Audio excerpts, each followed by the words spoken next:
Hey there guys, this is my hello and welcome back to Let's Play Pokemon Black. In the previous video, we got the final badge. I forgot what it's called, but we fought Drayden and got the final badge, and Professor Juniper gave us a Master Ball, and all we have to do is to go on to the Pokémon League, where you can potentially help Otter out, just in case he loses to N. So what you have to do is, well, let me just show you the badge first. Here's the Legend badge, okay, that's what it's called. So we got it from Drayden, who's also the mayor of this city. So like I said, a lot of the gym leaders have secondary occupations, or primary occupations. But yeah, we have to go up to Route 10 to the Pokemon League and up Victory Road. Oh, what's up, girl? Do you have a minute? I guess I do now, since you're just forcing me to talk to you.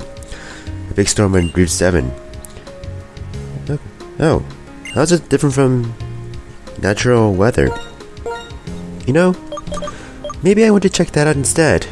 You know, yeah, we should.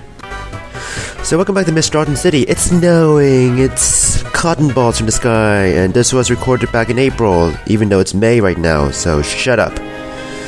So Route 7 seems perfectly normal, and oh, it's getting darker. What, it's still daytime, and oh my god, this is so much rain. And so much wind too, this is insane, what the hell? Oh, it's a cutscene. It's the old lady. My, the Pokemon is gone again too. Yes, the Pokemon, you said? No, child. Don't you go heading into the tall grass. That Pokemon might be too much for you. You'll catch cold standing around talking in this wind and rain. It's not much, but come stay in my home a spell. Sure, I think it's a good idea considering how the rain is just terrible. Like, rain sucks if there's wind. You know what sucks? Having to hold your umbrella at an angle because, you know, rain goes at an angle. So yeah, it's easy to catch a cold, no matter how old you are. I don't want soup. Fine, I'll have soup. Maybe it'll increase my HP and keep me at double strength. A Pokemon called Tornadus that causes windstorms. So this is all caused by a Pokemon that flies around the region. Don't tell me it's a... Okay, shall I have some soup? Not as good as elixir soup, but whatever. It has healthy vegetables, so it's I mean, this is an old lady, so she's making healthy soup. You know, don't you think the power would go out with the wind and all? So how's this girl still watching TV? Oh, man, it is really fast. So this kind of reminds me of a certain trio of Pokemon in previous generations. Hint, hint. So yeah, it's all over Unova. Let me talk to you again. Yeah, so she says the same thing.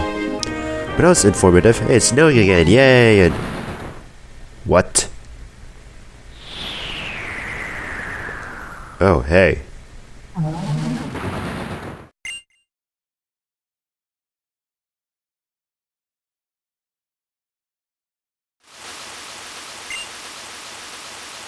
Yep, I guess it's a confirmation. That was Tornadus.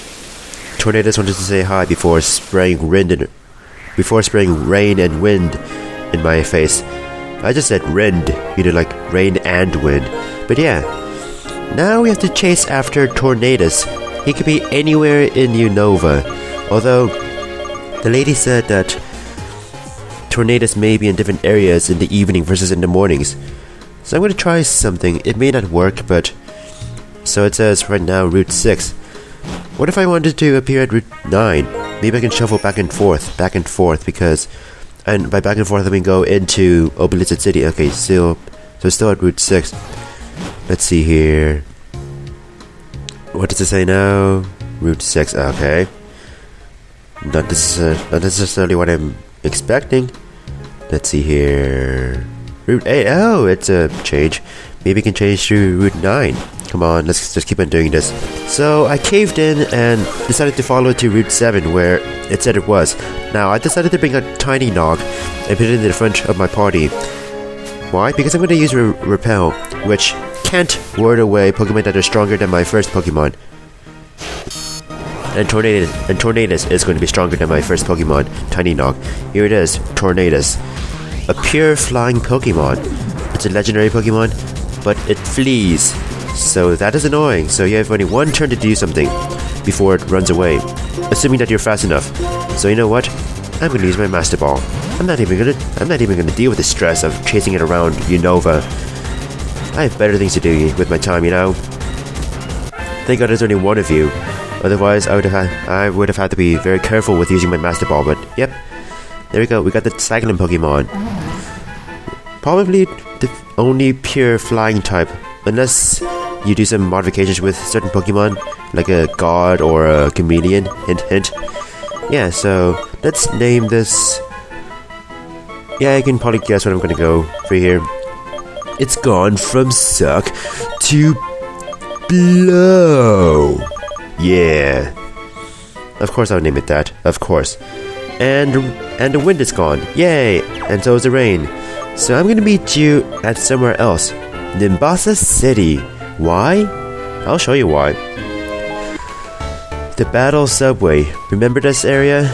We used it to travel to Anvil Town before, but I think my Pokemon are ready enough to take on this challenge, because that's what I'm gonna do for the rest of the video. The Battle Subway. Why? Well, I just guess I want to show things off, and I want to try to get a weapon. An item for one of my Pokemon, and I can only get the item here. So you can only enter 3 Pokemon. And let me tell you this: the way battles happen in the Battle Subway are very different from how battles have been going so far in game. You'll see later on, but it's gonna be more like fighting your friends online, or back in the old days, using a cable link to battle your friends instead of the Wi-Fi and the shiz, you know? So, let's board the single train full of people who are single. Yay! Forever alone. I'm not an ordinary backpack, but oh, congratulations, but I thought this train is for single people, not couple people. Okay, whatever. You know what I mean. Singles, as in like, you know, one-on-one, or like just standard battles. There's also trains for double battles. So, what I usually tend to do is, first of all, notice how Jam Jars is suddenly level 50. All of your Pokemon get boosted up to level 50, no matter where they are, or I guess, maybe not boosted, but I guess they're just changed to level 50. Just so everything is more standardized, so everybody's stats are standardized too. But I'd say it's better to go into Battle Subway. Oh, what the hell? Wow, that's really strong. But yeah, I think it's more recommended to go into Battle Subway later on in your journey, after you have A, evolutions, B, better moves, and C, some EVs in your favor, you know? Use a Ponyard. You know what to do with those little suckers. Oh wow, you're faster than me. Hammer Arm, but yeah, the fact that all Pokemon are level 50 means that things are more equalized. So, are you kidding me? Ponyard survived? What the? Okay, that's very inconvenient. Jeez. But yeah, the fact that all Pokemon are level 50 means you have to be more strategic with your battling, and you have to take advantage of items that you hold, because you cannot use items in battle. You can only use the items that you have on your Pokemon. So yeah, this is just like competitive battling. Except, here's one thing about the Battle Subway.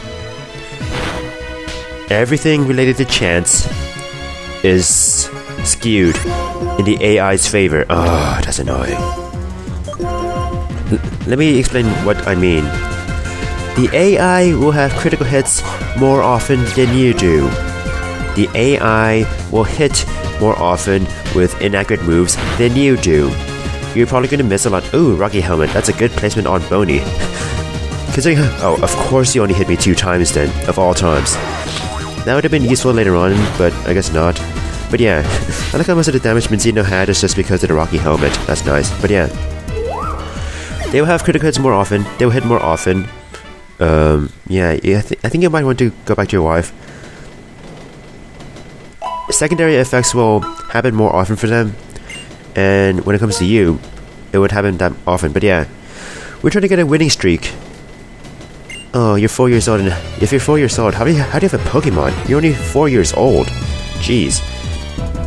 So what you want to do in the Battle Subway is to gather, or to have a winning streak, and you want to have the winning streak as high as possible, because it can potentially get you better prizes. But yeah, I usually go to the Battle Subway opening up with Jam Jars or an Excadrill, because considering Excadrill's moveset, it can take on many different types.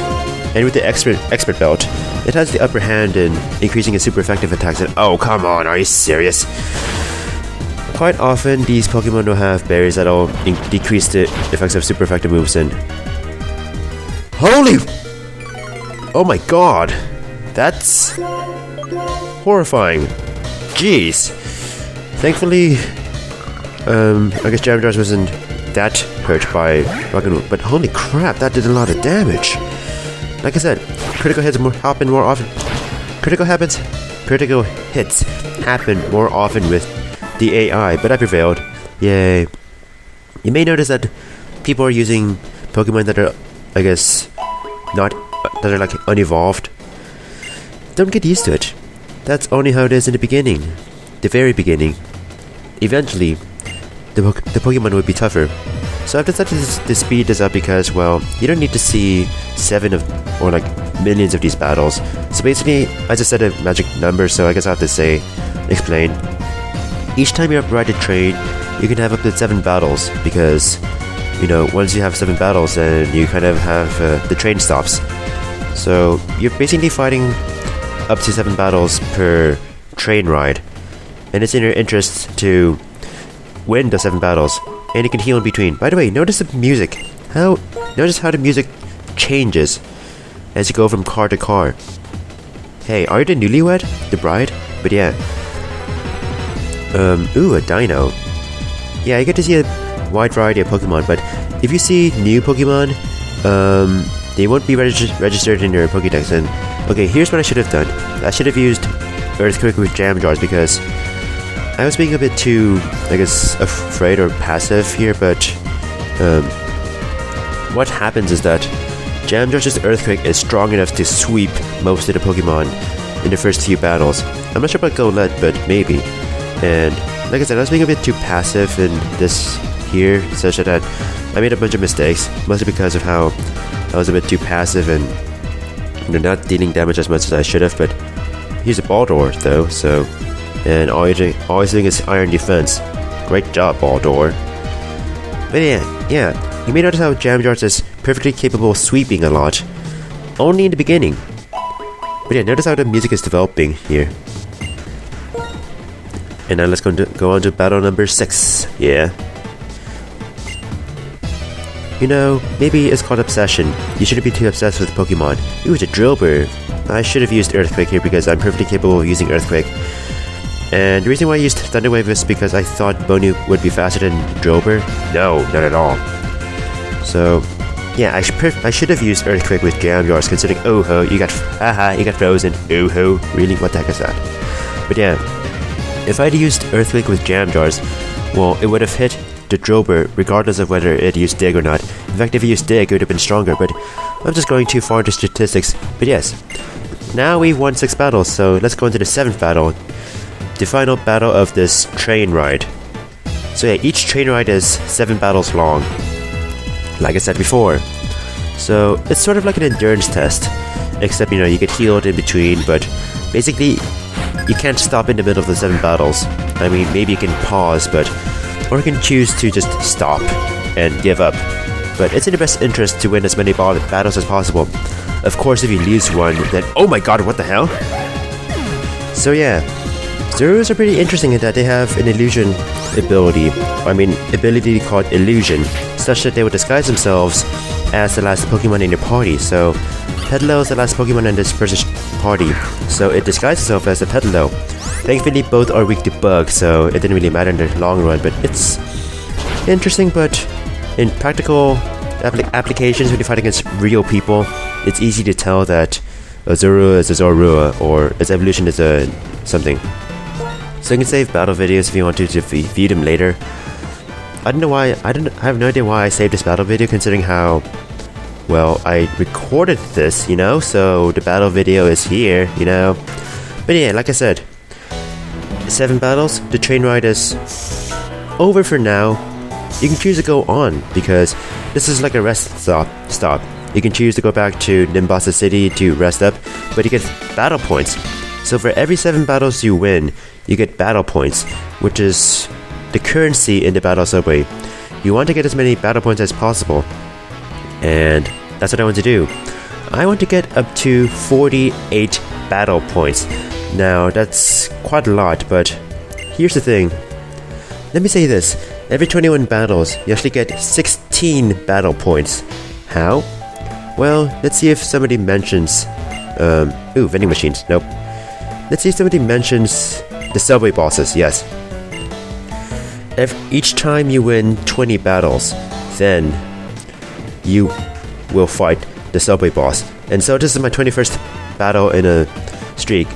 Although this is my second time in this 21 battle streak, so this is actually my 42nd battle. Yeah. Like I said, I went 48 points, but you can get 16 points from each 21 battles win streak. So I actually fought 63 battles for this entire video. Yeah, it was excruciatingly annoying. So here's the thing. Every time you win 21 battles, it's the end of the ride. So the next time you go into the battle subway, you start from the very beginning again. So everything is easy again, and then it goes harder and harder. It only gets harder at the end of the second 7 battle streak. But yeah. Now, after I beat the subway boss the first time, you can actually go into the super trains, but actually you can't. So I'm just going to the single train over and over again. So like I said, this is my second time fighting Ingo. Yeah, Legend of Zelda much? But yes, Ingo always starts off with a Crustle, which may have different abilities like Sturdy or something else. And I kind of noticed how Ingo usually does the same thing whenever I send out jam jars in his Fish to River. Like the Crustle will always kill River, but it will always be weakened enough. I mean, the reason why I switched out was because that Crustle knows Earthquake. Now, Kling Klang. This can be dangerous if you're stupid. Thankfully, I wasn't stupid here. I know basically, Ingo does the same thing every time with this team that I'm using right now, so I can predict what he's doing and all. So it's not that hard to do. Although I will show, I guess, my first battle against Ingo, which wasn't as smooth as this was. Not at all. Yay, thanks Ingo. Thanks for the encouraging words and stuff. Cool music, by the way. So this is my first battle against Ingo, which didn't go as smoothly. Mostly because of how I used the wrong Pokemon at the wrong time. Yep, I'm using this music. Of course. I mean, I'll say this. The first battle against Ingo didn't go that terribly. In fact, I was pretty lucky because River was getting a lot of Quick Claws. Okay, the Kling Klang. I said that Kling Klang can be dangerous if you're stupid. Yeah. Its attack is increased and its speed is increased, and it used Giga Impact, which is extremely strong, so it destroyed jam jars before it even got to attack. That is sad. But overall, this battle wasn't as bad, considering how Kling Klang got paralyzed and River was fast. So I'm just exaggerating how bad this was, but it was just really bad in the first place. Ow. But I have to say, I was pretty lucky with the critical hits and Quick Claws and paralyzations, but yeah. My point is, the battle against Ingo can be much smoother than what I went through the first time. It can be as smooth as it was in the second battle. So like I said before, this was my 42nd battle, my second time going through the 21 win streak. So after you beat Ingo, each time you beat Ingo you get 10 points, so, and every time you go win 7 battles, you get 3 points, so 3, 3, 10. Now for the single battle train, this is the end of the line, so like I said before, if you ride the train again, you'll be starting all over from the very beginning. You know, battle number 1. So the difficulty resets. Now I could go into the super train, but I actually can't right now. And even if I could, I don't want to. Super means death. But yeah, every time you win, I guess 21 battles, you get a PP up from that old man. But yeah, you can go into the super trains if you want to, but I don't want to. And honestly, I just don't have trust. I just don't really trust stuff like Battle Subways because, you know, it reminds me so much of Battle Tower in Pokemon Crystal, and Battle Tower sucks, you know. But then again, this is your chance to be, I guess, strategic with your battling. So I'm gonna go and go through the 21 battles again, so excuse me. Rich boy rupee. So, I just did 63 battles total. In other words, I fought Ingo 3 times. So, I have 48 BP. And I'm gonna spend it all on one frickin' item that may or may not be useful. The Life Orb. Boost the power of moves but it damages the Pokemon. Why would I want that? Because I have a Pokemon who has an ability that prevents such damage. Aku Aku. Magic Guard protects against damage that isn't from direct attacks. So now its attacks can be stronger without consequence. So that can be pretty sweet. So yeah, that's the Battle Subway. In the next video, I'll actually go on to the Victory Road on Route 10, guys.